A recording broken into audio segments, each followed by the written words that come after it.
హరే కృష్ణ. నేను నా పేరు సుబ్బారావు, కాకినాడ. మాది వెంకటదుర్గా సారీ మందిర్, కాకినాడ. మేము హరే కృష్ణ మూవ్మెంట్ వారి ఆధ్వర్యంలో ముక్తినాథ యాత్రకు వచ్చాను. వీరి యొక్క ఆధ్వర్యంలో వీరు నడిపిస్తున్న విధానం అద్భుతంగా ఉంది. వీరి కీర్తనతో దేవాలయానికి ఇది తీసుకెళ్లడం అనేది చాలా నా మనసుకి I'm very happy.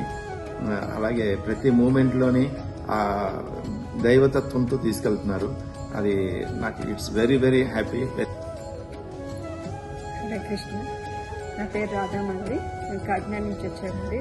Hare Krishna moment వారి ఆధ్వర్యంలో వచ్చే ముక్తినాథ్ యాత్ర కోసమని. వీళ్ళు చూపించే కన్సర్న్ అంతా చాలా బాగుంది. I'm so happy.